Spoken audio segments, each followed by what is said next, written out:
like to bring to the stage, as we know them, Sara Lance and Ava Sharpe, Caity, Lotz, and Jess Macallan.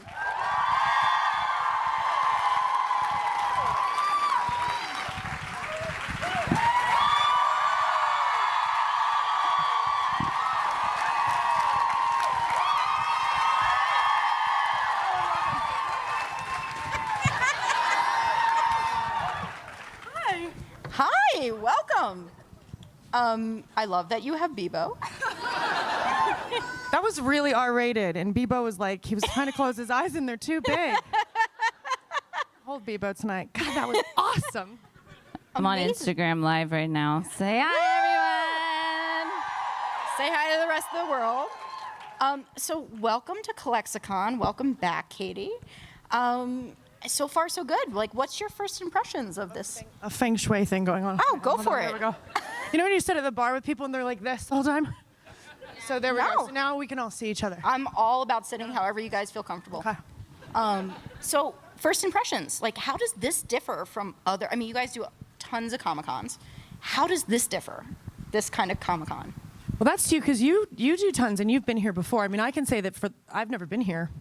And I'm like, I walked out just for the first signing, and I saw people that I've seen in the few Comic-Cons that I've done, and because just the representation and the such specific amazing strength of everyone that's out there, I just started shaking and like almost cried with the people that were out there, because I had new faces and faces of people that I'd already seen like in London and then San Jose, people like so far away. So it's amazing to see people that are friends that I feel like I've made. I feel like I belong here.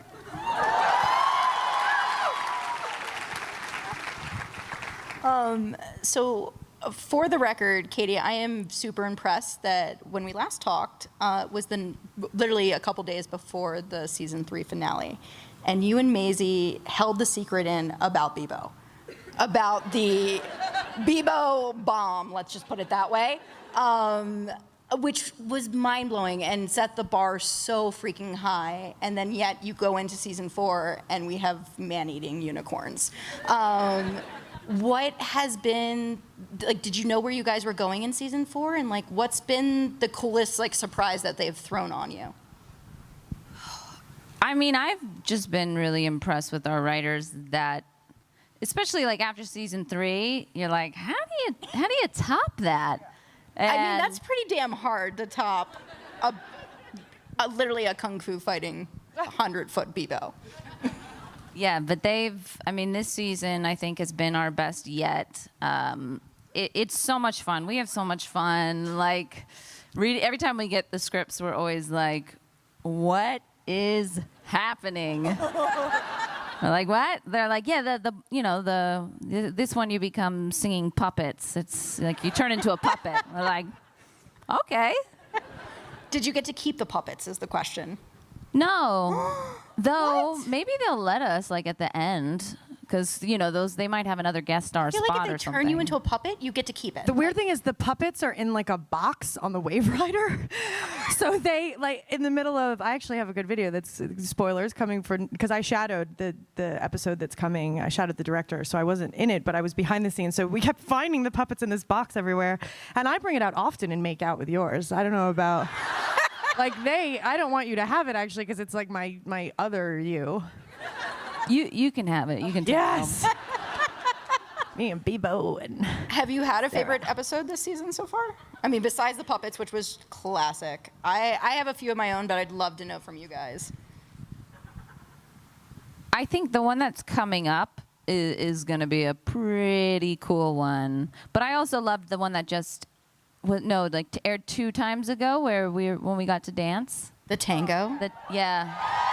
Can we talk about that? Did you guys have to go through training? I actually had that later on as a question. Did you guys have to go through training for?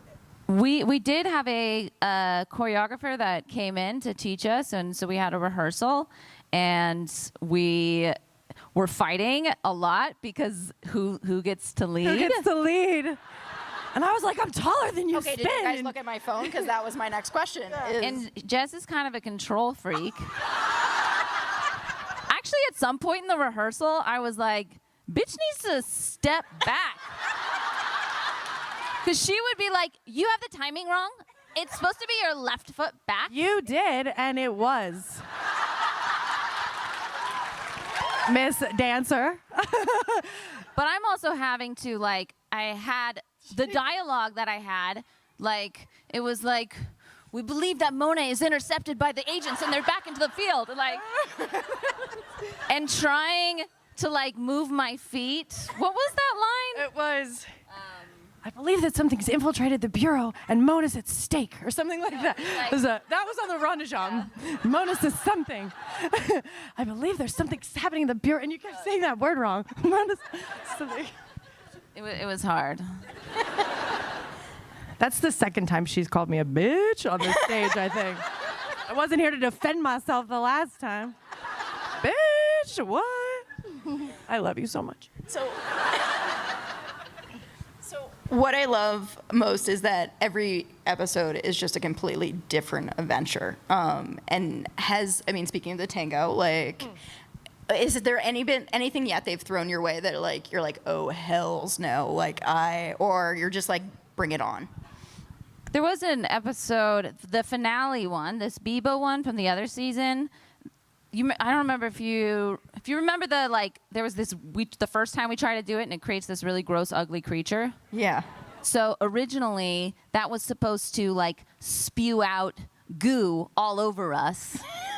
And it was snowing outside and freezing, and we were all like, no. And then while we were lining up, like, just getting in the right camera positions, it, like, somehow malfunctioned and all over me. Yeah. That's disgusting. It was so gross. You should have seen that thing in real life. It was just disgusting.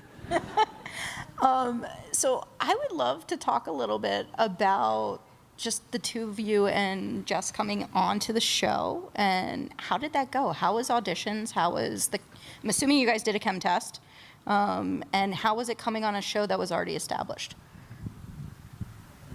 I just realized maybe I confused the stage, and this isn't where you talked about our chem test. Because there was one point where, okay, yes. I'm so competitive, I beat the moderator. Jess, next question. They already know. What was it like coming on to a show? Well, she talked about it, but yeah, you. Oh, for me? Yes. Ha!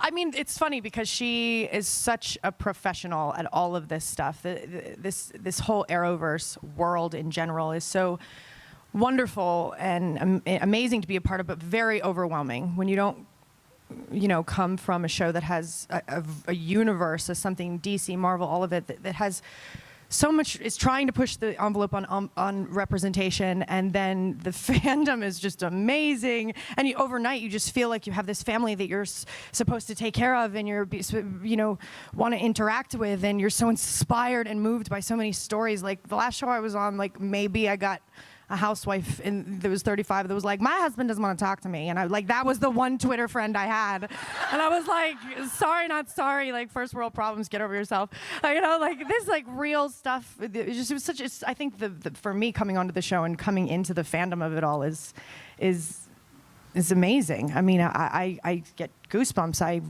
read letters and I don't still feel, I don't know, worthy to read some stories and interact with some people that are dealing with very, very intense things. So I think just grateful to represent this character. When I got Ava, I wanted it so bad. I'd auditioned for a bunch of other Arrowverse shows, and I really wanted Ava. And after our chem read, I really wanted Ava. Watch what I do to this woman.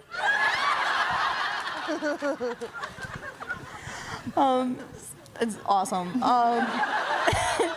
So season 4, what I love is that it's farcical, it's crazy. Every episode is a new Goonie style adventure, but your relationship is really grounded in reality.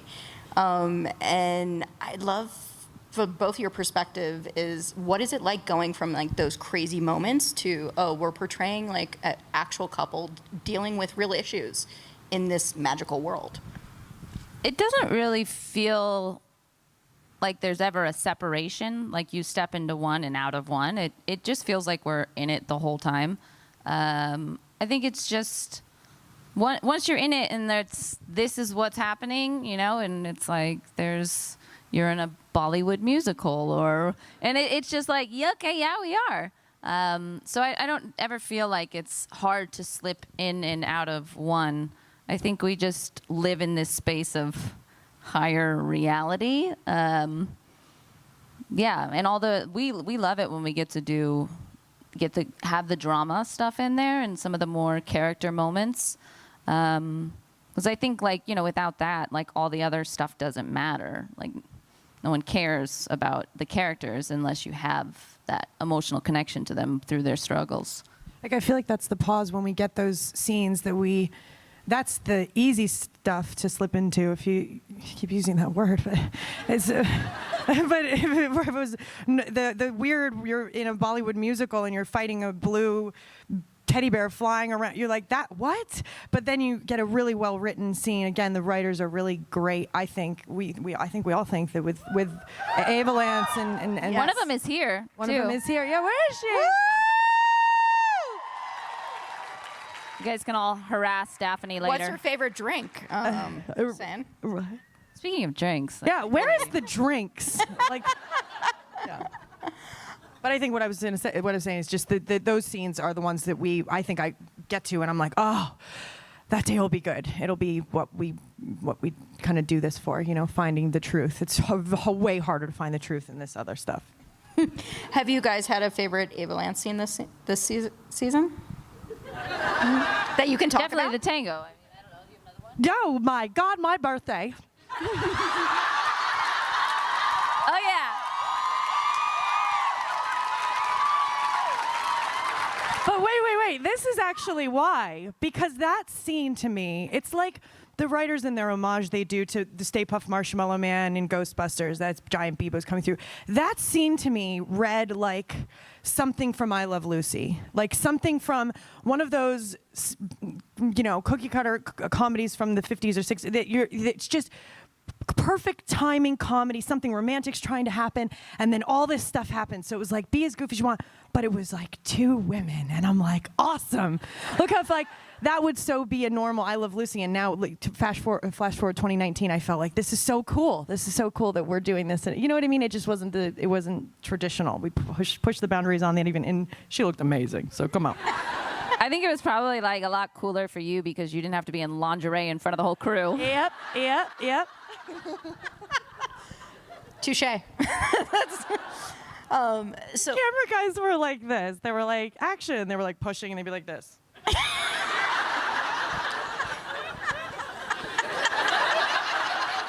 Do we get it? And I'm like, yeah. She got to be professional. So speaking of Avalance, were there any scenes that happened this season that are on the cutting room floor that we didn't get to see, or any moments from past seasons that you guys? I don't ever remember everything that we filmed. So if I watched an episode and then a scene wasn't there, I don't really remember. It would have to be something really big for that to notice it. But no, I don't think they've cut anything. No, I am. I'm trying to think too. I mean, after our breakup, this last episode. I don't know if it's a full breakup. Well, when I was done. I was done. But I do know that, I remember shooting that scene with you, and we that director specifically really, he's an editor, and often when editors direct, they direct like editors, so they want the pieces that they want, and so we end up doing more takes. Sometimes it's just a very different thing. So we did that scene all the way through, which was a long scene for Legends. It was pages and pages and movement and snickerdoodles, when you watch the beginning to the end. And I remember it was supposed to go on, and there was Ava had a full mental breakdown after she left, at her desk of just complete, and I did it over and over and over again. And then someone else was supposed to come in. There's a whole thing, and when I watched it, I was like, oh, you had me going on and on for hours about my beloved Sara Lance. We gonna be fine. Well, I think there was a lot of talk about how to handle that scene because we weren't sure. We're like, is this a breakup or is this a fight? And I think we actually shot a version where you said, I'm done, like a full, like it was very clear that it was a breakup.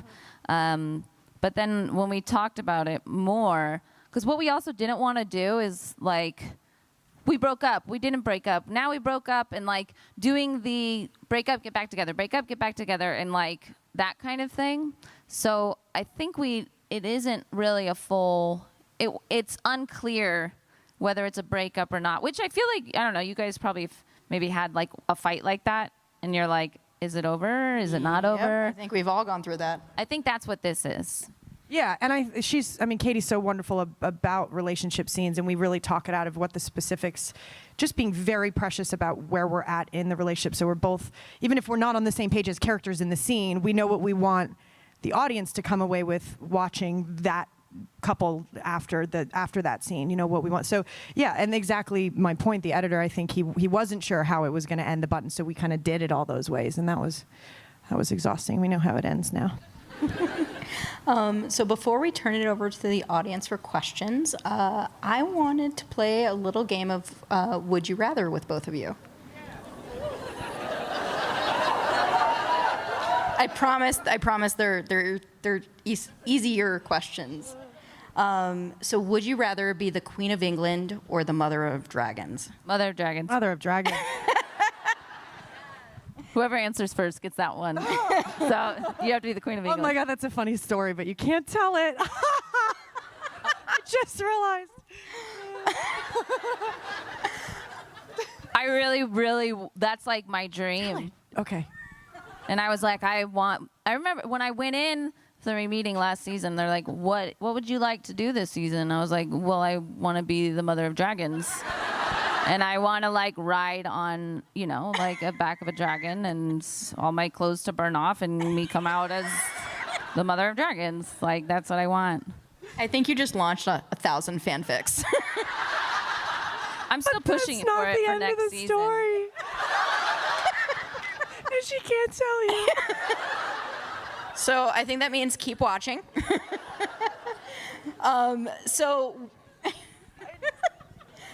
Would you rather fight to the death of a 100-foot Bebo or a man-eating magical unicorn? Bebo. Fight to the death of a 100-foot Bebo. I thought I had to say it first. Is it man? Oh, well, yeah, I guess he just kind of. The one that ate Gary's nipple. Let's just put it that way. Yeah. Well, Poor nipple. I guess if you're taking Bebo, I'll handle the unicorn. That's why I took it, because I knew you can handle it.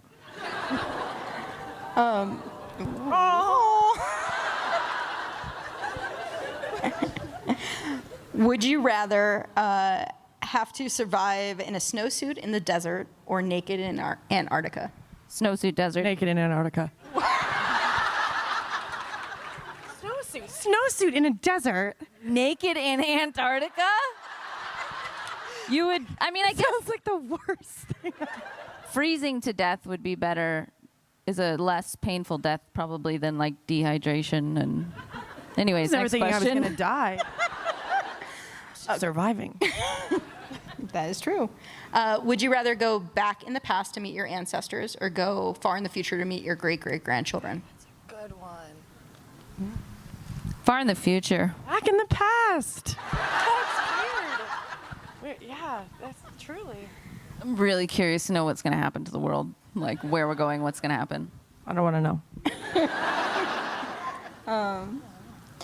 Would you rather have a rewind button on life or a pause button on life? Pause. That was an amazing jinx. Like, perfect sync. Touche. All right, so let's open it up to questions because we have a packed house, and I know there's tons of people that want to ask questions. Is a packed house. Like, cool. I know.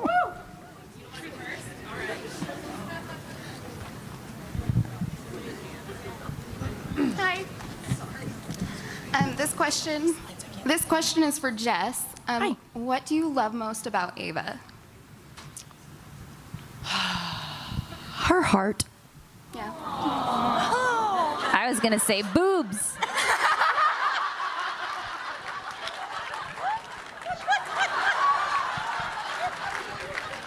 You're welcome. Hello. Other than people you've already been with, if you could ship your characters with anybody in the DC universe, who would you ship your characters with? I'm not answering that. You have to. Oh. I don't know. It can be like a throuple thing, so you stay together. That's fine. I really love Caity. I do. No, I'm getting a lot of awes. I gotta get tough. No, yeah, I don't know if I should answer that either, because they're gonna write it, and then everyone's gonna be mad, so let's just skip it. Hi. We went to your table earlier, and we talked to you about the Riddler. Is that Gary the Green, the bear? Yeah. Okay, hi. I was about to ask you if you could like share it to people, like your idea with the No. Riddler. I can't. I told you in secrecy. But At my table in public. We wanted to make the hashtag happen. But you have to make it happen. I didn't say anything at the table. I love you, though. And I really want to play the female Riddler. I can't say that one like this. Really. You would be good at I that. want to be the first really good at female that. Riddler. It's being pitched. It's being pitched. Sorry. Hello. After like, what?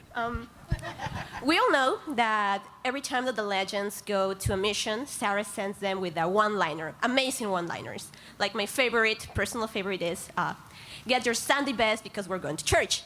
Followed by, no, it's not a send-off, mom's got a headache. So, Caity and Jess, what are your favorite snazzy send-offs from Sara?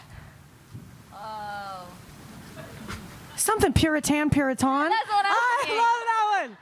Because We're about to get our Puritan. Yeah, I think so. And I like jumped up on the thing, and it was like, no, too much. It was too much. Yeah, that one.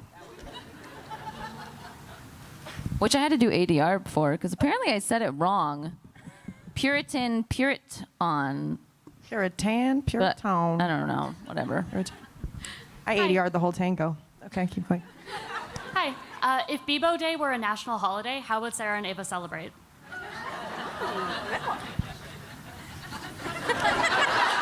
Take off from work. Take off your clothes. Would it? Roast some marshmallows.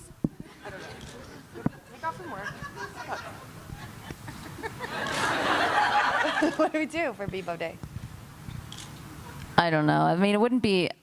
I wouldn't choose this, but it seems like it should be some kind of furry costume thing. Oh!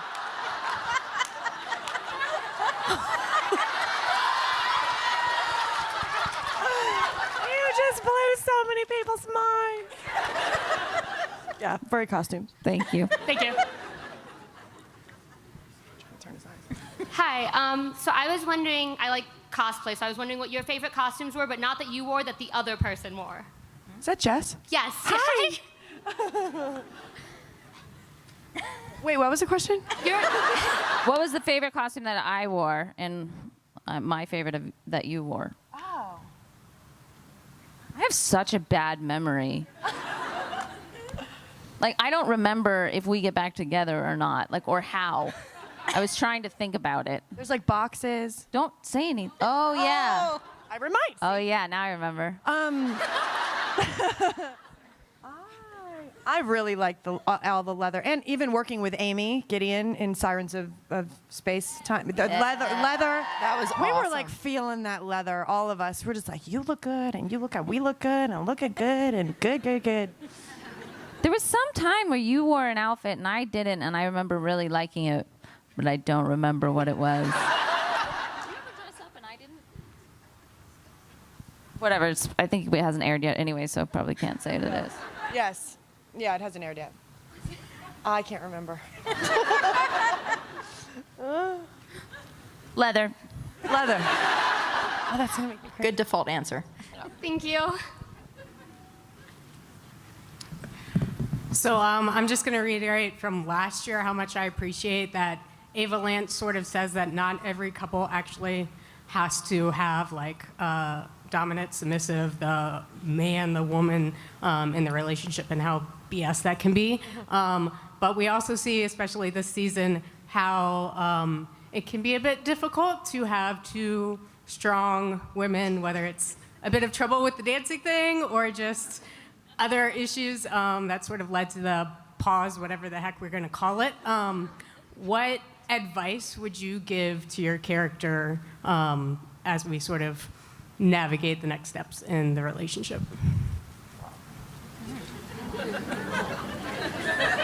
I have to like talk in the fifth person right now, I think. I'm like, I'm talking to Ava about the future of, okay. I think they did it. That was what they set out to write is in the fourth season was that exact thing, you know, two powerhouse women getting together and trying to just have like a normal or whatever that is, you know, not be the bosses that they are. And I think we solved a little bit of it with trying to, in fifth person, we solved, meaning Ava and Sara, in finding that balance of letting the other have control when they have it, you know. But that still you haven't seen the rest of that happen because the season hasn't aired. But that's the advice I would give would to be, also to myself, stop being such a freaking control freak. Just, you know. Don't date a clone.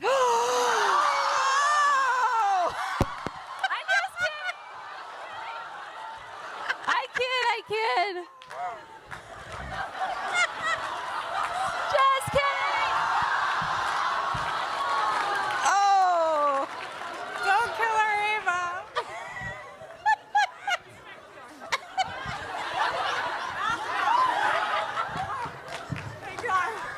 Oh my God. She hates it when I say the C word. I think you lost your mic. I did. I'm gonna go home now. I'm kidding. Aww. I brought my memory flashy. Hi guys, I'm Jess. I knew that freaking camera would come in handy up here at some point. That maybe would be better advice, like always carry your memory flasher with you. That's better. Oh my God, I'm hurting so bad inside. I feel weird. Okay, go. So my question goes off of Sarah's version of the C word, which is the assassin part of her. Is there any chance that she would go back to being assassin with, say, like, they get thrown with Legends doing something wrong with the timeline and she has to go back to League of Assassins like she did in season 2, and where Ava and Nissa would meet? Because I think that would be quite funny. Do you want me to leave? Because I'll go. No, not me. That she wants you and Nissa. Oh. All I hear is clone Nissa. over here. So clone. That's good. Thank you for us wanting us to be together. Katie, go ahead. I mean, I don't know. I don't write it. I think it would be cool to bring Nissa's character into the mix. I like that, you sickos.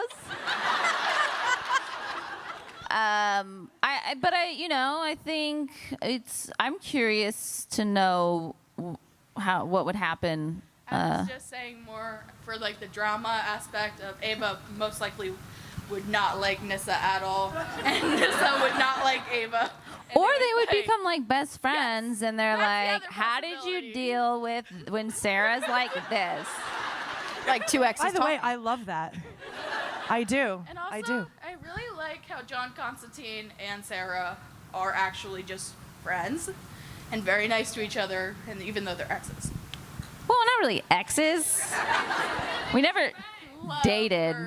I think Sara views like John Constantine as like ooh, that was a mistake. That was a mistake. I don't think it was like a relationship. I think it was like One too many drinks. Weak moments. Yeah, it was that like horror episode, and I think I was having delusions. I must have thought it was Ava. I don't know. But I do like watching them fight over me. There's no fight, honey. Sing. Hey, you guys. My wife and I are both kind of strong people who maybe sometimes argue a little bit, so I feel really seen right now with what you are sharing in terms of the tango and everything else, so thank you for that. But you spoke about the chemistry you read, and you kind of like alluded to your vision of what could become of what you were experiencing in that moment, and I'd love to know how of the grand vision you had for what could be, like how much of that has been realized so far? What do you know, are there surprises and things you want to explore in the relationship? And also just Look who it is! Oh, shit.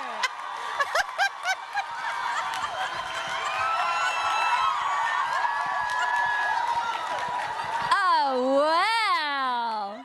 so there's some chemistry, I guess.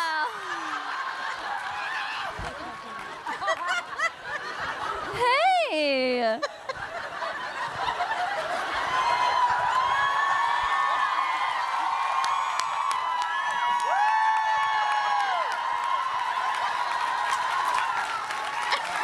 Bye, Katrina. That's kind of like a memory flasher, I think. I was looking for it.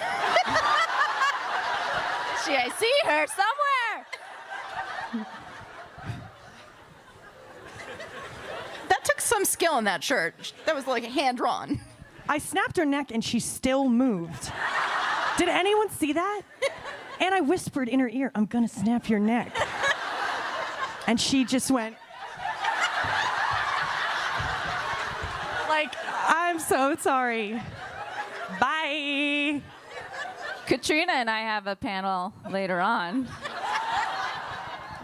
I know. Questions? I guess I'm good. I don't know.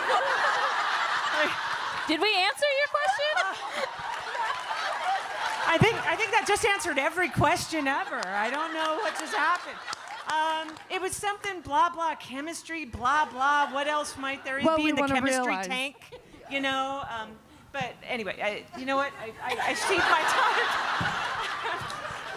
It was about the chemistry and what we if we realized anything that we wanted in the chemistry, if it's come to realization and what I are think the it goals, has, right? for sure. For sure. This, look at this. Exceeded it, yeah. And, look at this.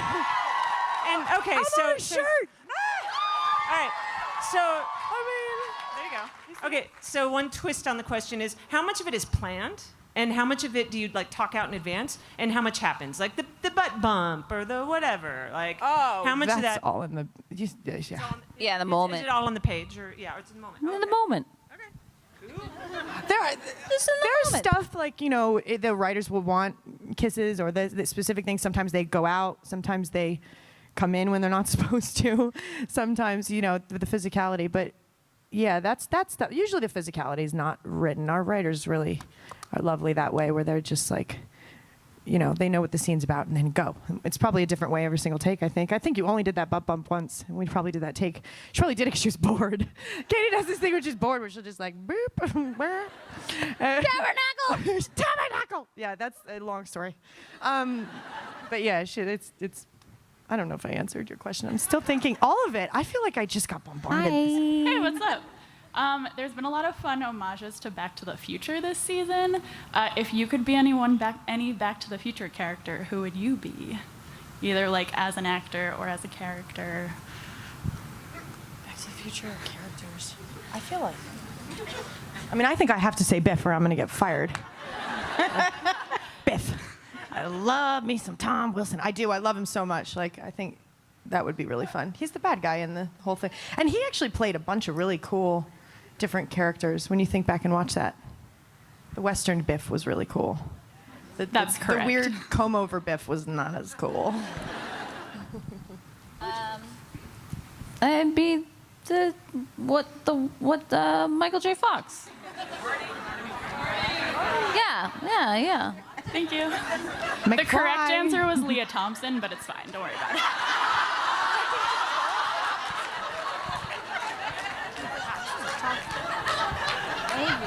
That's what we meant.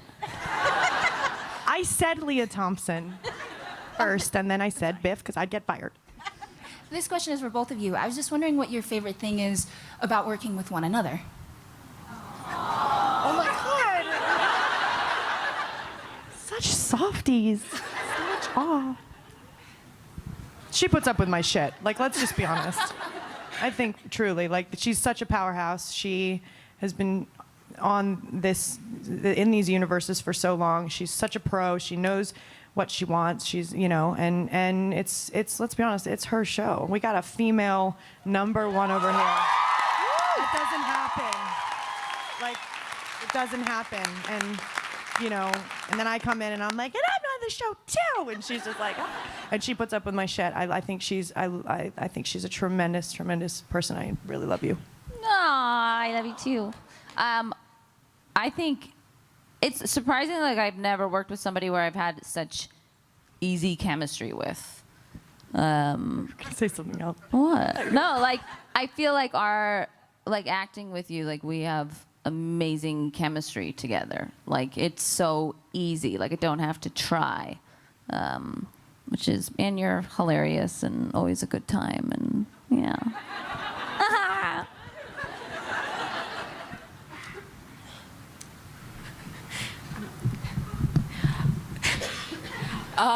So when Constantine screwed up the timeline, he created all those alternate universe spin-off kind of things. If you had to choose one to, like, stay in for the show to be set in, which would you choose? Yeah, the Charlie's Angel one for sure. That was so fun. Or a puppet, if I could still get paid and just be a puppet and voice a puppet.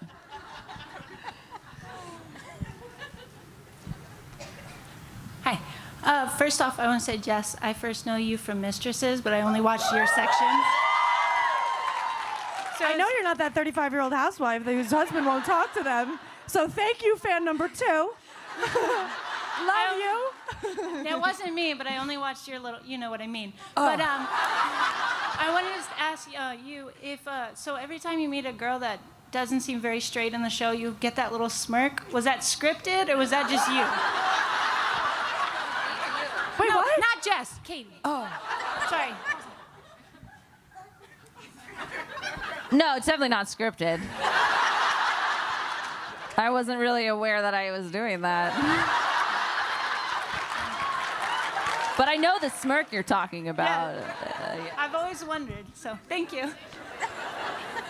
Oh yeah, there's a compilation on YouTube too.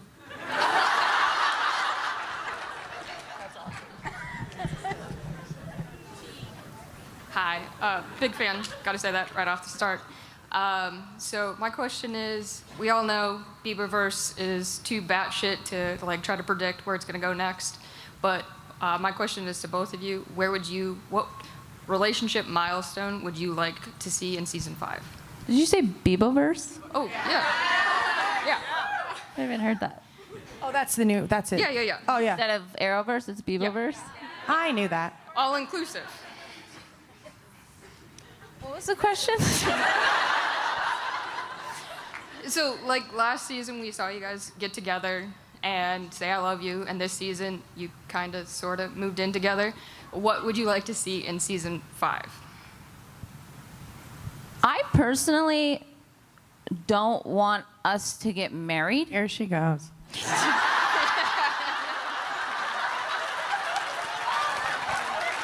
I just feel like it's like, oh, Felicity and Oliver got married, and, like, everyone gets married. Like, that has to be the progression. And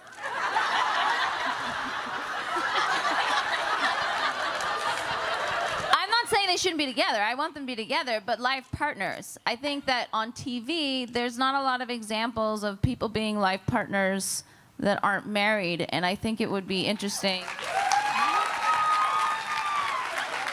I think it's a big thing in a lot of people in society don't want to feel like they have to get married, that you can be with someone and be a life partner with someone without necessarily having to, like, have a court document saying it. So I think that's kind of a more interesting choice for them. But that's just me. The If you wave like rider it, then pays you should- better than the Time Bureau. That's why she doesn't want the court docs. No, you don't have to get married to have little Bebos. I didn't say anything about baby Bebos. Baby Bebos. We're messing with it. If you were like pregnant in real life, they would probably write it in. We talked about the whole marriage thing, and we were. Oh, I haven't a surprise. I'm just kidding. Where is the Tito's? If we were talking about the marriage thing, and actually, I agree with her that I don't think we needed to get married and do like the same thing that I think they was a wedding on the Flash and a wedding on Arrow, right? But we were. I really actually do just want to have a real life pregnant belly and kick ass and still do stunts. Like it's actually something that I think would be so cool to still be able to like be playing a character on TV with a real belly. That would be cool. doable. Like we don't see enough examples of that. Yeah. Well, Winona did it. Melanie Winona did it. She murdered it. We need more. She's like inspiration. I would see those pictures, and my stunt double is actually her stunt double. It's the same. Andrea. She's amazing. She's absolutely amazing, and she would show me these videos. I'm like, that girl. She is killing it. That's what I want to do. So I think we have time for one more question.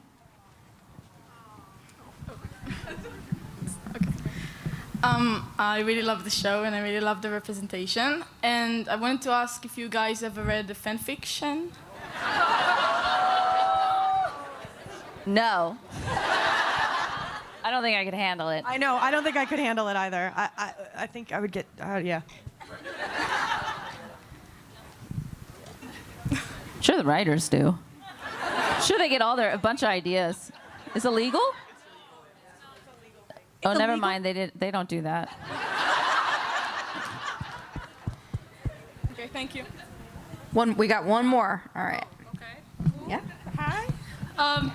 Jess, been a fan since Mistresses. Fan number 3. She stole my thunder, but whatever. I'll get over it. I'm 29. Would Batwoman show up in the Wave Rider? And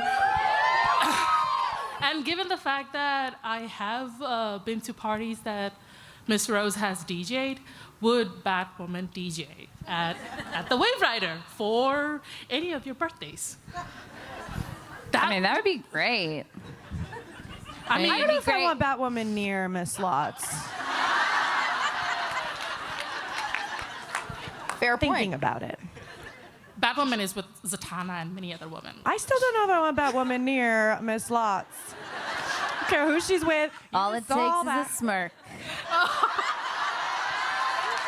Do you see what I deal with? Do you see? Awesome. Well, let her fly, but clip her wings. Oh, thank you. Thank you. Well, thank you guys so much for being here. I want to wrap up with one final question that it's one of my favorite ones to ask, and I didn't ask it last year, is what's the one thing you want people to take away from meeting you?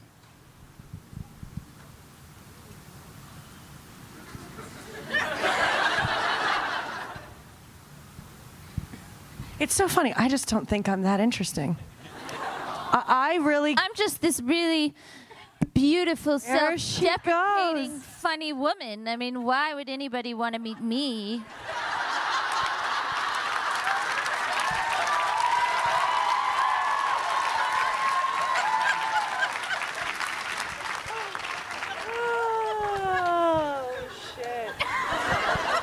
People flew from Hong Kong to see you. But I want to meet them. This is the thing. It's weird. I'm going to get emotional. I can't answer it. Aww.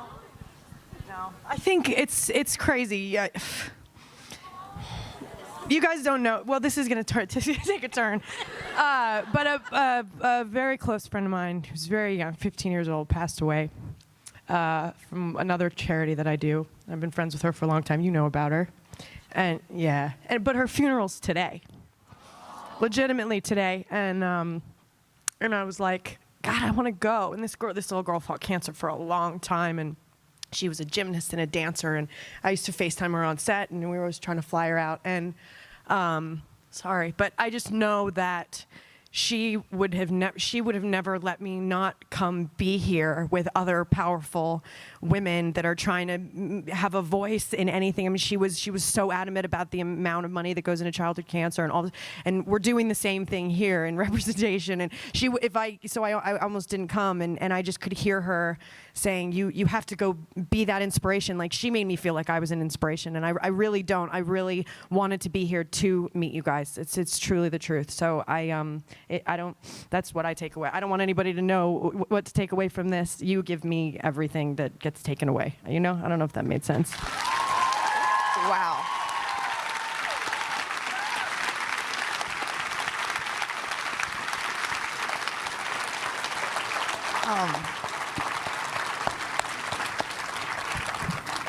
Take away, live every day. And you're enough. And live every day and to its fullest. Truly, because truly, that's this, like, could just stop, you know, and live every day. What was her name again? Emma. Can we all send Emma a message right now and all together yell, "Emma, we love you"? Yes. Because I feel like she'll hear it. Yes. Okay, ready? 1, 2, 3. Emma, we love you! Thank you, guys. On that note, thank you. Let's have another round of applause for Caity and Jess. Thank you, guys.